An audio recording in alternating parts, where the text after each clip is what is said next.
Hello जी, अस्सलाम वालेकुम। मेरा नाम है ज़ुबान महमूद और आज हम जिस टॉपिक के बारे में पढ़ने जा रहे हैं वो है इलेक्शन 1945 और 1946। अच्छा जी, इसके बैकग्राउंड को देख लेते हैं कि बैकग्राउंड में क्या चल रहा था।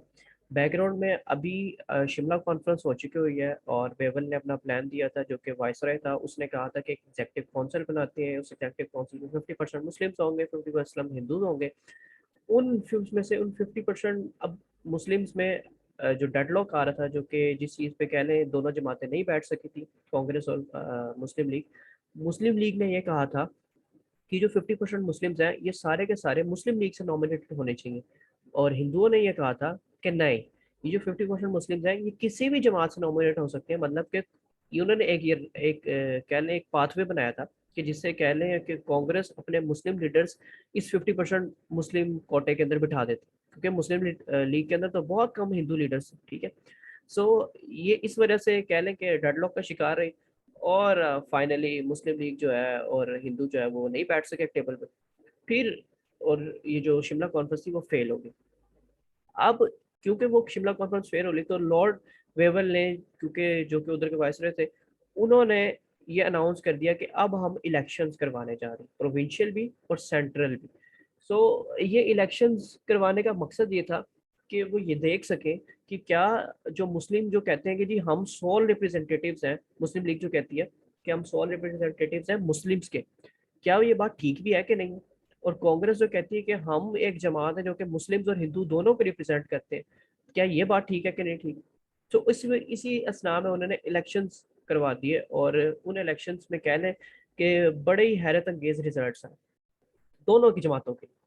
सो इलेक्शंस कैंपेन स्टार्ट हो गई, बड़े मैसिव लेवल पे कांग्रेस ने भी कैंपेन की और कह लें कि डायरेक्ट बातें की। ये नहीं कि अब पहले होता था ना कि ढकी छुपी बातें होती थी कि आज़ादी की बात नहीं करनी, ये नहीं करना, वो नहीं करना, क्योंकि ब्रिटिश ने पहले बहुत आपके ऊपर जमा के रखा हुआ था। अब डायरेक्ट बातें हुई। आपने मुस्लिम लीग ने नारा लगाया कि अगर आप पाकिस्तान चाहते हैं तो वोट फॉर मुस्लिम लीग। सो आपने डायरेक्ट आज़ादी का नारा लगाया कि भाई हम अलग कंट्री बनाना चाहते हैं, अगर आप चाहते हैं बने तो मुस्लिम लीग को वोट डालें। कायद अज़म ने पूरे पाकिस्तान में चैलेंज के लिए जिधर मुस्लिम सरहती इलाके थे या जो नहीं भी थे वहाँ भी उन्होंने पूरा टूर किया और सबको लोगों को खड़ा किया। फिर जी कांग्रेस ने ये नारा लगाया कायदे आज़म को काउंटर करने के लिए कि ये जी रिलीजियस बार्बरिज्म है और हम जो है वो यूनाइटेड इंडिया की डिमांड करते हैं। और कायदे आज़म जो है वो उनको जैसे खान बहादुर वगैरह से मिलाना शुरू कर दिया और उन्होंने कहा कि ये एक कह लें एक्सट्रीमिस्ट है, मुस्लिम इस्लामिक एक्सट्रीमिस्ट है। सो ये उनके ऊपर उन्होंने इल्ज़ाम लगाना शुरू कर दिए और उनकी एक ही डिमांड थी कांग्रेस की कि हम यूनाइटेड इंडिया जो है उसको आज़ाद करवाएंगे। सो इलेक्शंस हुए दिसंबर 1945 में। ये नोट्स हैं, इनको आप खुद देख लीजिएगा, इनका स्क्रीनशॉट वगैरह ले लीजिएगा, ये जिस तरह भी आपने करना है। सो दिसंबर 1945 में इलेक्शंस हुए और बड़ा ही मज़े का जो कह लें वो नतीजा आया वो ये था कि कांग्रेस जो है वो जनरल सीट्स पे 80% जितनी भी सीट्स थी वो जीती और 91.3% थी वो सीट्स, टोटल जनरल सीट्स उनमें जीत गई। एक मैसिव जीत है ये भी कांग्रेस, ठीक है। और मुस्लिम्स क्योंकि आपको पता है एक सेपरेट इलेक्टोरेट वाला कंसेप्ट एग्जिस्ट करता था, रिजर्व सीट्स थी मुस्लिम्स के लिए जहाँ पर सिर्फ मुस्लिम्स ही खड़े हो सकते थे। सो जिन जिन रिजर्व सीट पे मुस्लिम खड़े हुए उन पे सारी पे ही मुस्लिम लीग के लोग जो है वो जीत, ठीक है। सो अब इसका मतलब है ये देखें, ये लिखा है कि Muslim League captured approximately 95% of Muslim seats. So Muslim seats जो रिजर्व सीट्स थी उनका 95% मुस्लिम लीग ने जीत लिया। बाकी 5% जो दूसरी जमातें हैं जो कि कह लें जिनको कांग्रेस ने भी बड़ा सपोर्ट किया था, किसी भी जमात का अगर मुस्लिम लीग से थोड़ा सा भी कोई डिफरेंस था ना मुस्लिम जमात के, क्योंकि और मुस्लिम जमातें भी एग्जिस्ट करती थी पॉलिटिकल पार्टीज।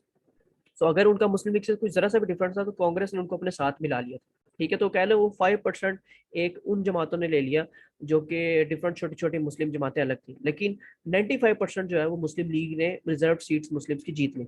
सो मुस्लिम लीग ने भी उसको डे ऑफ विक्ट्री मनाया और कांग्रेस ने भी उसको डे ऑफ विक्ट्री मनाया। कांग्रेस ने भी ये क्लेम किया कि इस इलेक्शन ने बता दिया कि वो एक बिगेस्ट स्ट्रॉन्गेस्ट और मोस्ट रिप्रेजेंटेटिव ऑर्गेनाइजेशन है कंट्री में। और इसी तरह कायदे आज़म ने इसको डे ऑफ विक्ट्री करार दिया। और ये जो बात उन्होंने वेबल प्लान में की थी कि हम एक सोल रिप्रेजेंटेटिव्स हैं for the Muslims of this region, वो बात जो उन्होंने कह लें प्रूव कर दी थी इन 1945 से 1946 के इलेक्शन में। सो 1945 के 1946 के इलेक्शंस एक कह लें मैसिव ब्रेक थ्रू था, और वेवल को और उधर के जो वाइसराय थे, मतलब वेवल ही उधर के वाइसराय थे, उनको ये बात समझ आ गई थी कि अब इनकी ये डिमांड सुननी पड़ेंगी, और लोग अब एक बैनर या एक झंडे के नीचे इकट्ठे होना शुरू होके, सो इनको अब आज़ादी देना बहुत ज़रूरी है।